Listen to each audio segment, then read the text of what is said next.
last cycle of Ethics of the Fathers. Ethics of the Fathers began the first Sabbath, the first Shabbos after Passover. And we did the first cycle of 6 weeks from Passover to Shavuos. And then we did it another time in the summer. And then we did it a second time in the summer, which we just completed yesterday.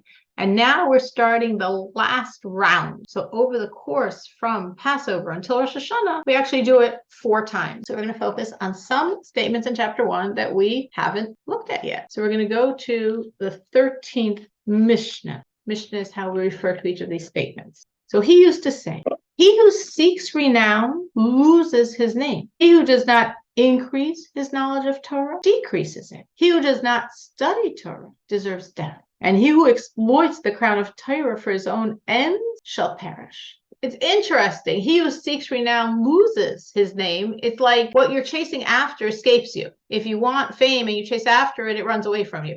If you want people to think you're so amazing and you chase after it, it runs away from you. If you're not looking for it, it can come to you. Have you seen this in your life, in friendships and relationships and acceptance and job advancement? Have you seen this concept that when you're actively pursuing it, somehow it doesn't seem to happen? But when you're not needy and I must have this, then somehow energetically, so to speak, it's much more open and it's much more easy for you to actually get it. Has anyone Yes, that? I have seen that. Yes. In which domain? With people, with I would jobs, I would say with all. I think that when I focus too much on things, I make it worse. Well, I've seen it with when I met James. I was in college and not looking for a husband at the time, nowhere near even thinking about that. And then, when I got my latest promotion, my job was on the line at that point. So yes, I was just trying to keep my job. So those are two that stick out to me. Yeah, it's interesting. No, it's not like I messed it up. It's literally what the sages are saying, that when you're running in pursuit of something, it's almost like you chase it away. And when you're just sort of open and doing other things, good things, positive things, obviously, right. then you're more like in the space for it to happen. I don't know why. I mean, obviously with fame, we can understand it. If you're chasing after fame, then it's like there's so much ego involved there, and ego is so off-putting to people. So we can understand why it works. But I think in general, it's this concept. I think so. And then it goes on to say, if you don't increase your knowledge of Torah, it decreases. We're on a ladder of constant advancement, growth, or sliding down, chutes and ladders.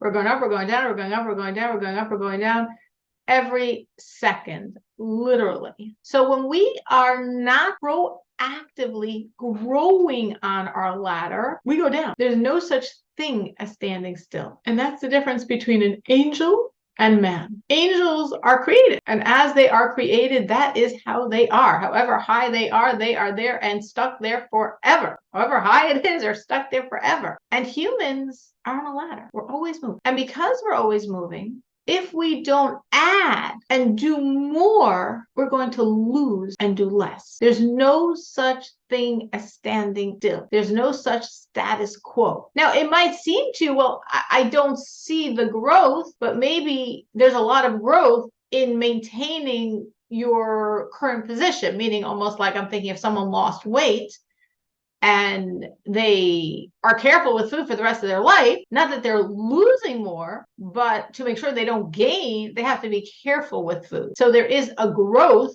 though they are, in this case, losing their weight, which they don't want to lose at this point, but they don't want to gain. So they've got to still stay focused. So maybe that's a poor analogy, or maybe it's a great analogy. But when we are coming closer to God, sometimes as we work really hard to come closer, it might seem to us we're treading water, but we're actually pushing to grow. And that's enabling us to tread water and not sink and not fall under. But this is true for Torah study. This is true for everything in our life in terms of our relationship to God and our development as people. So if we look at ourselves and we're like, no, I have a good routine working for me. It's like, no, either you're deepening yourself. You could still be doing the same thing, but you're deepening, or you are falling. If you don't add in Torah knowledge, you're going to lose your Torah knowledge. If you don't increase, if there's not a constant sense of growing, again, it doesn't have to be massive, difficult stretches, but if there isn't a constant sense of growth, inevitably there's going to be a deterioration, there's going to be a fall It might start off as things just becoming blah, flat, not interesting, not inspiring, not gripping, not making you feel good anymore. And then that's how the rot settles in, and then it just gets worse and worse. Have you seen this in your own life? Have you seen this, that you have to keep pushing upward, keep adding to really, in a sense, maintain your relationship with God? And if you don't, it starts slipping away from you. Yes, I have definitely seen this for sure. Yes. And meaning you've seen that you weren't adding, you were sort of like floating and feeling all Right. good, and then like it started not being so good anymore. Yeah, for me it was like, if you're not continuing to try to improve or focusing on your connection, like, I'll eventually feel like the depth isn't there anymore for me if I'm not continuing to try to grow. So I have to, for me, I've definitely noticed that I have to continue to focus on trying to grow and not just be stagnant. I hear you. So Natanya Yeah. just put it in the chat. If you open up the chat, you can actually see the text. Thank you so much, Natanya. I have the same experience. I think that is our experience, and that's what the sages are saying, that if we don't add, we start falling. And I think as we add it, there's a certain excitement. It keeps us alive, it keeps us pushing, it keeps us feeling, yeah, like stretching and achieving in our relationship to God. And if we don't do that, even we're doing the same things, and they're good things, it's a good routine, we have a good routine, but it just starts not doing it for us anymore, and it starts being devoid of the depth and the life that it has, and then you stop doing it because it's not giving you what it was giving you, and then you really fall. Jenny, I'm so happy you made it on. Wow, I know you've tried for a few weeks to get back on. We're so happy. Thank you for coming back on. So anyone else has had this experience? Tanya, Teresa, Jenny, this idea of like, if you don't add, actually, even if you're doing lots of good things, but it starts falling apart? Anyone else, or just me and Danielle? Well, it's like anything else. If you don't use it, you lose it. Exactly. You can come up with excuses for not taking time to do it because you have to do something else, when actually the Torah part that you're not doing, it wouldn't take near as long as coming up with the excuses of not doing it. I find that for certain things, not for Torah specifically, but for certain things, that I just push it off and push it off and push it off, and then eventually, of course, have to do it. And I'm like, wow, it didn't take as long doing it as all the times it took me to push it off. So I have seen that with other areas of my life.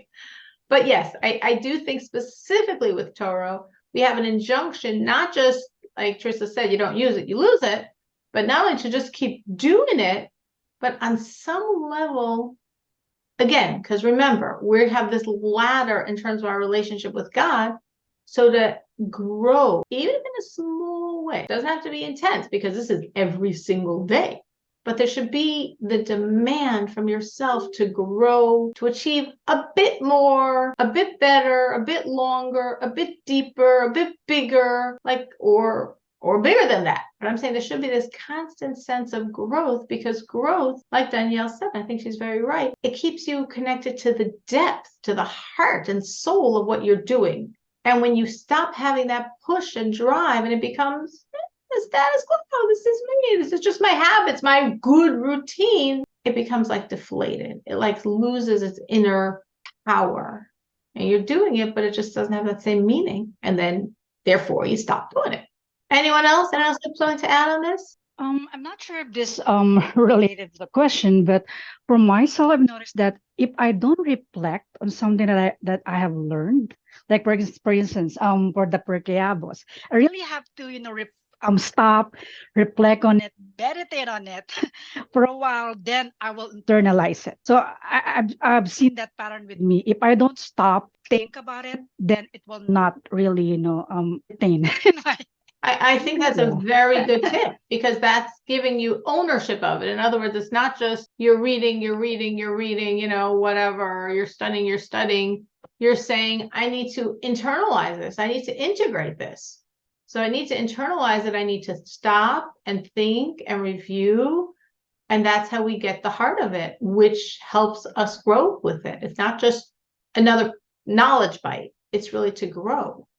And I also find that I have to either review it or write notes, even just also go through the logic of it, whatever it is, whatever piece of Torah it is, to also really take ownership of it, to really internalize it and to help me integrate it. So it's not just another piece of knowledge, but it's really something that's changing me, which is of course the idea. All right, that was the 13th Mishnah. If we're looking at the 14th, used to say, if I'm not for myself, who is for me?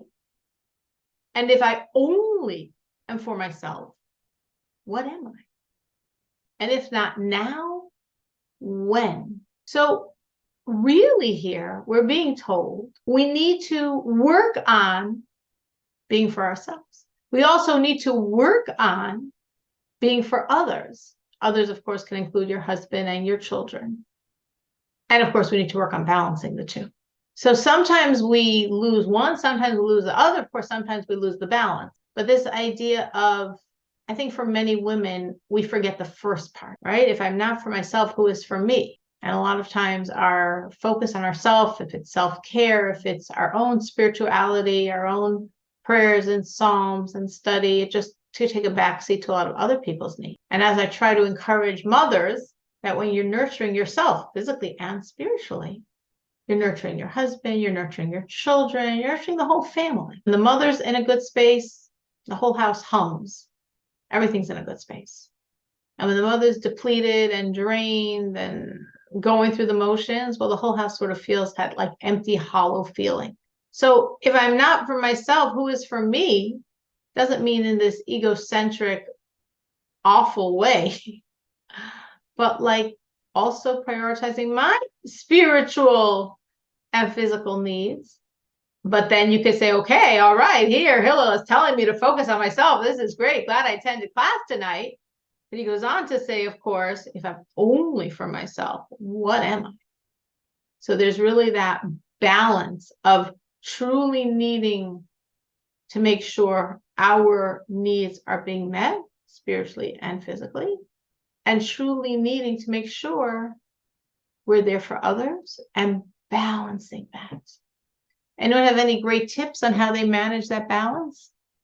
Anyone have any ways they specifically manage that balance of the two? Because sometimes some of us are better at nurturing self, which might include immediate family. Some of us are better at nurturing others.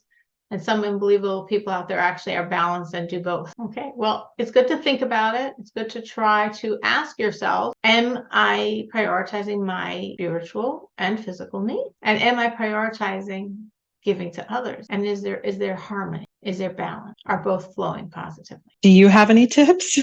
Do I have any tips? And I would think you're great at this. At balancing. Which one? The balance. For balancing, yeah. Well, my perspective, I don't know if it works for everyone, is when I'm giving to someone else, that is a form of giving to myself. And again, obviously some people drain you. Obviously, some situations drain you. But there's other situations where you're giving to others, but it's really feeding you as well. So you have to sort of look at yourself and say, like, is this a drain or is this a feeding situation? I can say for myself, very often after I finish teaching, I feel full, not empty, because the class fills. So I'm giving to others, but it's a way that feeds me as well. But sometimes some situations or some people or some needs are very draining. And then you've got to make sure you don't get too drained. But in general, again, that's what I'm saying. I'm being honest, and I don't know. And honestly, I don't know if this is a great tip for anyone else. But I usually see with myself,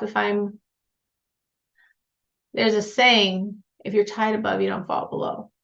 So if you're tied above and you feel connected to God, you are connected to God, and you are doing for him in prayer and in study and in charity and in psalms, even though all these things are officially like taking up pieces of your time and giving it to God, but I think they all feed you. So I think when you're giving to God, even if it might not feel that way, that might not be what the world calls self-care. But I think as you give to God, you are nurturing yourself in the deepest way possible. And then with all that nurturance of prayer, of study, of Psalms, of the commandments, of charity, then you push yourself and give to others as well. It's not just like, whoa, I feel so rich, I feel so gifted, I feel so close to God, this is awesome. No, it's like, okay, why is God showering you with himself? So you can share it with others. So I don't know if there's any tip in anything I just said. I don't know if anything I said was just relevant to anyone but myself. But that's my strange version of what I call balancing. Anyone else has their version of the story? Or how they make sure to stay focused on either of the ones that might slip through their fingers, either focus on self or focus on others? I'm nowhere near. Like, Yeah, sorry. oh, sorry. No, sure, No, you go yeah. ahead, Natanya. Natanya, Yeah, let's hear.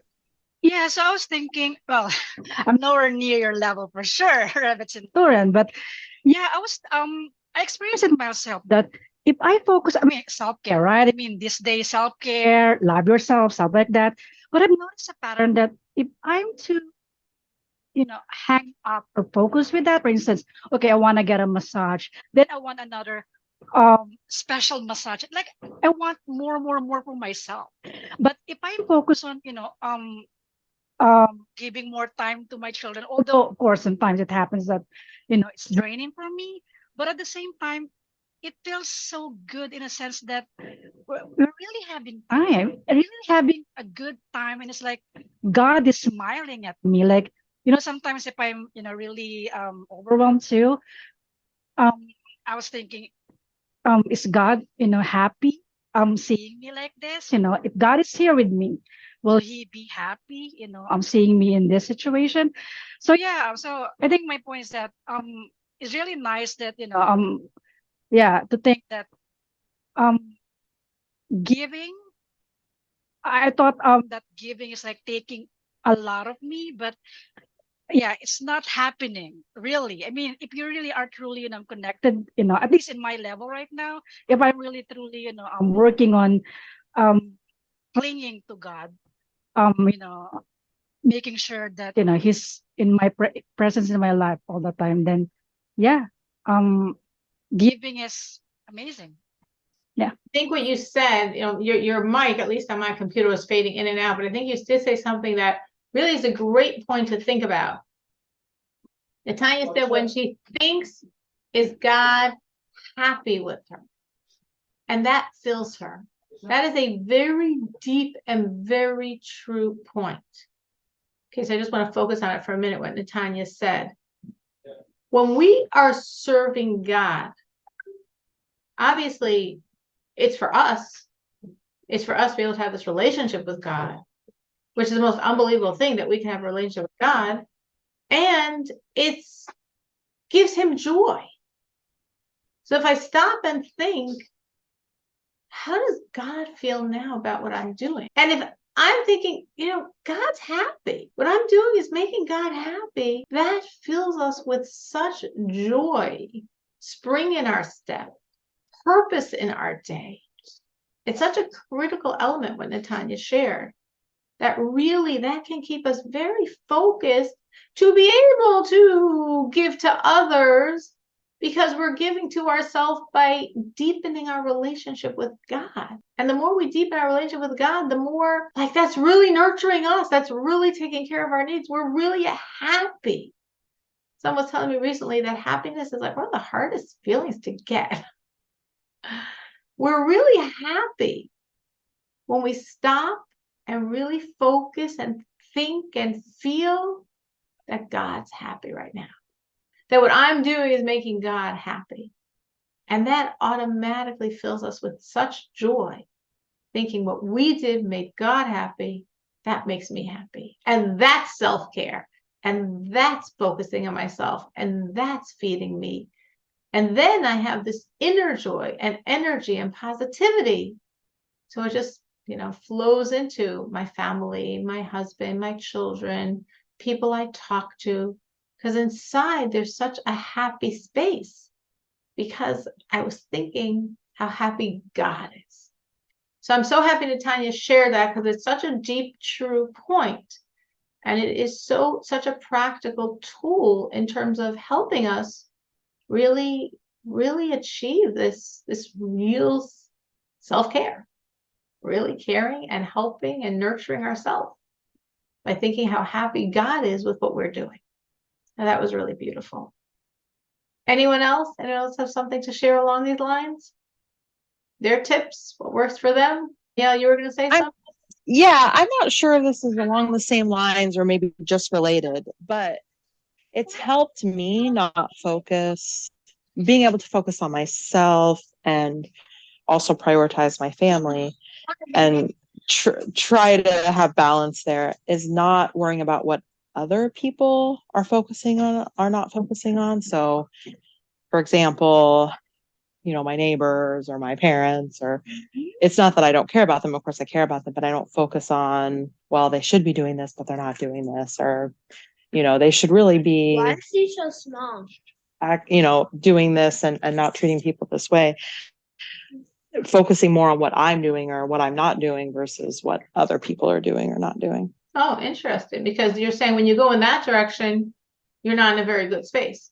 Oh no, it's a horrible space. And It's a horrible it's a space. horrible space to me. Yeah, it is, because for a lot of reasons, Right. but it really helps me be able to instead of wasting my energy and my time and my frustration and all other emotions on that, focusing on me and my immediate family and things that I can have impact on instead of others' I hear actions. you. I think that's a very good tip. I think that's a very good tip, because it's draining. And when we're upset or we're frustrated or we're annoyed or any other colors and flavors of those emotions, yeah, it's very draining, very distraction. And again, it doesn't feed us, it depletes us.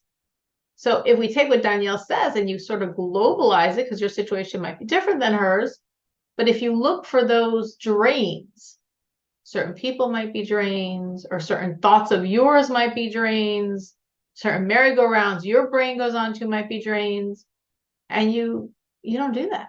No, we don't go down that road anymore. Or distancing yourself even from certain people if you know that after I leave whatever my time with her, I'm not in a good space and it affects my day and affects my kids. It's not worth it. Not worth it. So to really watch yourself. So Danielle she discovered what was a drain in her life, and then she dealt with it. She's turning it off. So maybe her drain helps you, or maybe just the general idea of so what are my drains? What are those situations, people, places that are not healthy and good for me? And when I allow myself to be in that space, I'm depleted in a way that then I don't have the energy to nurture self and God and to nurture others around me and God.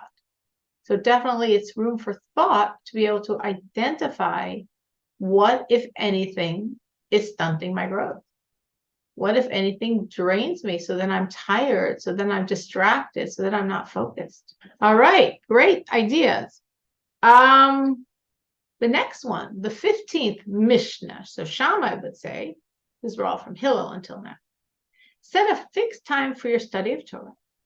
Say little and do much, and receive every person with a cheerful face. So fixed time for Torah study, meaning you should have daily Torah study, and you should have a fixed time for it. It should be you should know when you're doing it, because the more it's fixed, the more it also affects you in a fixed way. Just like Netanya was saying that when she learns, she also reviews, right? Netanya was saying she learns and then she reviews it mentally in her mind to retain it, to integrate it, to reflect on it.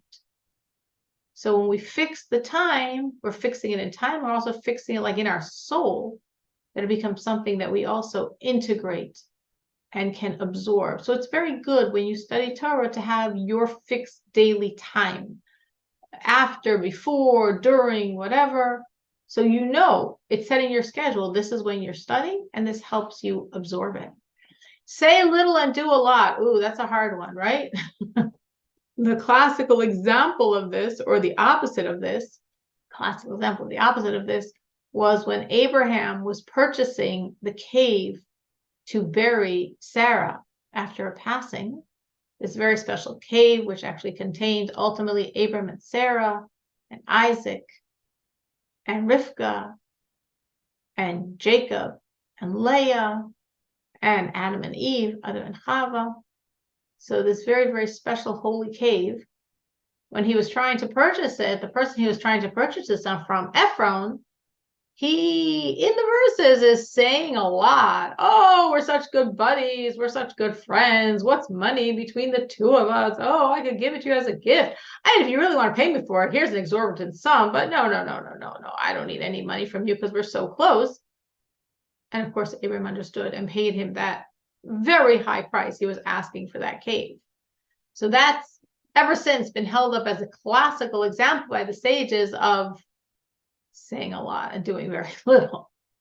But here we're being told, say little and do much, to really catch ourselves that our mouth shouldn't run away with us, catch ourselves that we stop and just try to enjoy the beauty of silence. Sometimes we have a hard time with silence. Some people have a hard time with silence. I remember someone that told me whenever she comes in her house, she right away picks up the phone and calls someone. Or someone else might say they turn on the radio, they turn on the TV. They just need noise in their house when they're alone. And we sometimes have a hard time just being in a quiet space with ourselves. Sometimes that might seem very challenging or intimidating, or I don't really want to go there. But there's a value to saying little, and not saying little and just sort of zoning out on life. No, do a lot, but with your mouth closed. Saying little and accomplishing a lot. Do we sometimes catch ourselves messing up on this one? And any good ideas how to not? Well, I definitely say it's a challenge. I would definitely say I'm challenged by it. Silence doesn't bother me. I enjoy quiet. It's too much noise in my life. But definitely this idea of just being quiet, even sometimes in a conversation with someone else, like just listening and not feeling the need to respond, not feeling the need to even, we're so trained to validate the other person and to say something positive and to say something nice and to say little, do a lot, and smile. The value of the smile. We have definitely focused on this before. The immeasurable value of smiling, of eye contact, of using someone's name. These things are really precious and they're all free. None of them cost us anything. You just have to remember. And the smile and the eye contact and using someone's name, it all conveys to the other person this beautiful sense of you value. You're a person. I'm acknowledging you as a person. I'm acknowledging you as someone of value. So it's not really hard. But of course, it is really hard because you have to stay focused. And if it wasn't really hard, our sages probably wouldn't be saying it several times in Ethics of the Father. So it must be something that somewhat challenges us. Why? Maybe just because we're such egocentric people. So to remember about the other person and the little things we can do that make someone else feel good, and the little ways we can bestow richness in other people's lives. And so many times, so many people feel so poor, so powerless, so they don't have anything to offer. They don't have the resources to be able to give anyone anything. And Ethics of the Father is saying, no, that's not true. There's the enormous value of a smile. There's the enormous value of looking someone in the eye. There's the enormous value of using someone's name. All these things are really precious, and they're all free. They just take focus. So since this is not the first time we've mentioned this, has anyone tried this and seen a difference because of it? Well, I can definitely say from sorry, I'm slow to unmute myself. Wanted to give other people a chance. So I actually tried this with my at work because I think I'm very quick to be like, oh, okay, I know what we need to do. This is what, blah, blah, blah, let's do.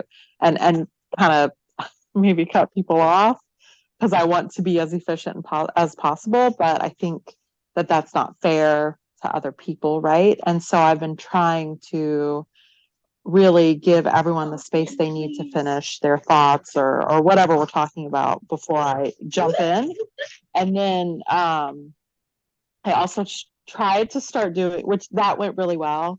I noticed a difference, at least in how I felt in work conversations. I felt that they were more, that people felt more heard. Maybe that was just coming from me. I didn't hear anybody actually say that, but I did think that I do think that's going well. I've noticed a difference in that. And then I tried it with my kids and I failed. I'm still and I'm still working on it with my husband as well, because he is very much so a talker. Some people have seen that, some people have seen the opposite of that. So it depends what side of James you've seen. But that was very, very challenging for me because my kids talk a lot. And when you have multiple kids, they're like always talking. So Always talking. still working Somebody on always that. wants. There's multiple people that want multiple pieces of mommy all at the same time. Yes, exactly. I totally hear you. And it makes perfect sense to me what Danielle is saying, that she took this simple, powerful injunction, went into the workforce with it, and wow, it really made a big difference. Went to the home front, and wow, it's so much more difficult. I think most of us will find that most of the time. It's very interesting, actually. I was just studying something yesterday that really resonates with this idea, which is the difference between our mind and our heart. And the mind is sort of strong organ, and stationary, cold. And the heart is always fluctuating. It's always impulse. And it's weak. And it's, of course, warm, the seat of the emotions. And the reason why the heart is such a weak organ, such a delicate, vulnerable piece of us, because the function of the heart is really to nurture everyone else. The heart gives life. She's pumping that oxygen and absorbing that carbon dioxide for every other part of the body. So because the heart is really not for self, but for the rest of the body, that's why she's so weak. But the mind, even though the mind directs the body, and obviously in the mind, you have the central nervous system and the way to direct and run the body, but the mind is an entity to itself. The mind's whole existence is not to enliven others. That's why the mind has strength, and that's why the mind is cold, and that's why the mind is stationary, as versus the heart that's in flux and weak and warm. So why am I bringing this in? Because in our relationship with people, we go back and forth between being a mind and being a heart, and with our own children and with other people in our lives. If you would think of like a therapist, if a therapist is in that heart mode, whoa, she's not going to be a mind. Again, the mind understands, the heart feels. So if the therapist is deep feeling what her client is feeling, that's nice. She's very deep feeling. She's very compassionate. She's giving a lot of empathy and emotional support, but there's no detachment. The mind is detached, and therefore the mind understands. Because when you're a few steps away from the situation, you can look and understand things so brilliantly, because you have that remoteness, that coldness, that ability to assess, because you're detached. And the same thing is true with a teacher. If you're teaching students and you're so emotionally there with them, that's great, that's wonderful, but then it's hard to help them. So what you need to do is balance that professional piece, which is the mind, which is the detachment, which gives you perspective. But you don't just want to be cold and detached and understand it all. You want to also have the empathy and the warmth and the connectivity. So you want to balance being a heart with being a mind. But in the outside world, like in the work world, I'm going to call it, we're primarily in our mind mode, detached from the situation, seeing from above, able to assess it. And we soften that with the heart and with the connectivity and with being for the other and with the warmth and with the emotion. That's how we balance it. When we're in the home front, we're primarily heart. We're deep, feeling everything going on. And therefore we lose it. We don't have the mind. We don't have the detachment. We don't have the perspective. We're so deeply immersed in it. We feel it so deeply. We don't have the perspective to properly guide it. So also when we're in the home, we want to harness that other mind, analytical, colder, detached part of self, not to completely go in that mode and not deeply feel, but to balance that deep feeling with objectivity, with distance, with perspective to really help the situation. So sometimes when you're with your children or with your husband and you're trying to achieve the same goal you're achieving at work so beautifully and it's not going on, like, what's my problem? You want to actually go to your professional hat. You want to get into your professional space and deal with this professionally, and then step back and then be objective and then look at the situation. And you might see things you didn't realize when you were within it. All feeling, all within. Because really in life, we want to balance. There's a piece of us that must be the heart, and there's a piece of us that must be the head. And it could go back and forth, and often does, in the same relationship. All right. So in Mishnah 17, wait, Natanya commented. Let me try to catch that. Thank you. Thank you, Natanya. I was literally just learning this yesterday with someone and discussing this idea. And I was saying for myself, sometimes, not as much now, but in previous times, I would sometimes, when I was challenged with my children, I would tell myself, well, view them as your students, which might sound strange, but it really gave me a more professional way of handling it and a better way of handling it, because really, in a sense, what I was doing was moving from the heart to the mind. So I could see the situation and then help. This person who's a therapist says she does the same thing with her children. Might sound horrible to say, but just again, just moves from the heart to the mind, and then you know how to best help. All right. So let's go now to 17. Silence, the virtue of silence. Shimon, his son, said, all my days I grew up among the sages and did not find anything better for one person than silence. And then he goes on to say, not study, but practice is the essential thing. And then going back to this original theme, and whoever engages in excessive talk brings on sin. So he's saying very strongly the enormous virtue of silence and a problem with talking a lot. Have you seen this in your life? The problem with talking, that when you're talking excessively, might not have seemed excessive to you, but when you're talking a lot, that problems happen because of it? Or if you haven't seen it, what do you think? What do you think he means? What's the problem with talking? Gossiping is my first thought. Gossiping. Yeah. Like the more you talk, the more you end up talking about people, to people about people. And Right. Makes sense. Anyone else? How they would understand what's the problem? Why is it such a problem just talking a lot? Natanya? For me, when I'm meeting, especially when I'm meeting new people, I've noticed that if I tend to talk a lot, I'm not making a good impression.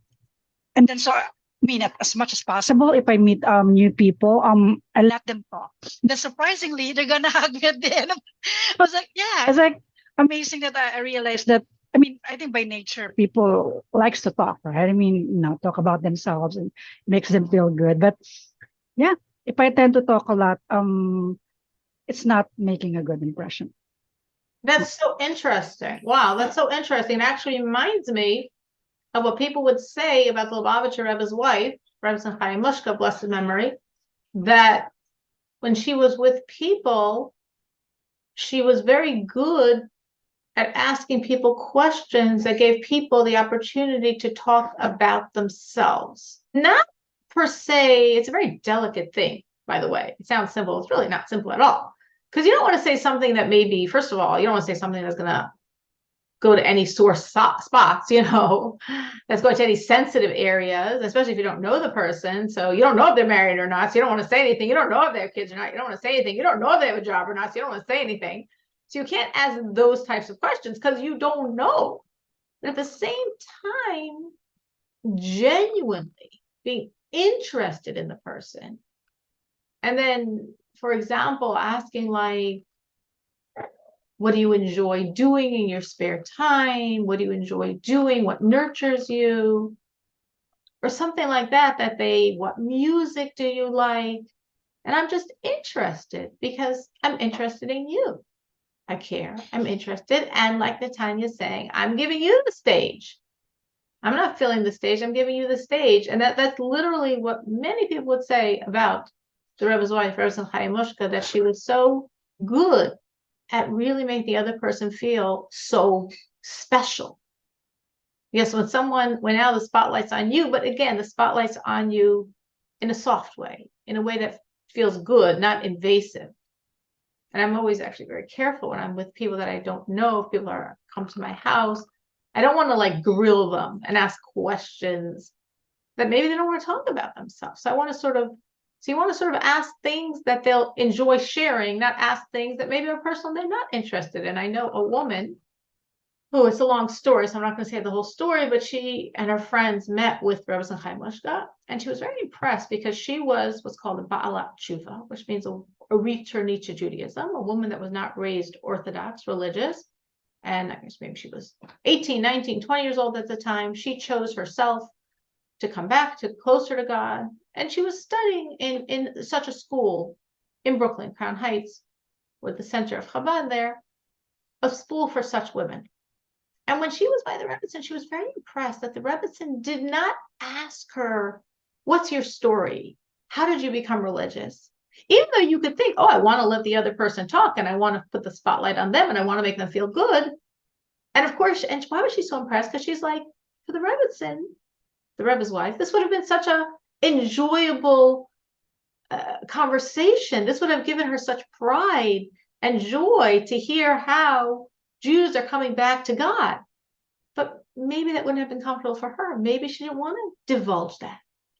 So the Rebbetzin put the spotlight on her, but like in, what do you enjoy doing? What music do you enjoy listening to? So she felt very special and was talking about herself, but in very safe areas. So I think what Danielle's saying is very true. When we talk a lot, we also end up going in not great directions sometimes when we just let our mouths have a lot of space in terms of, like you say, gossip or slander or inappropriate conversations. Just, a lot of empty talk goes in a lot of empty directions often.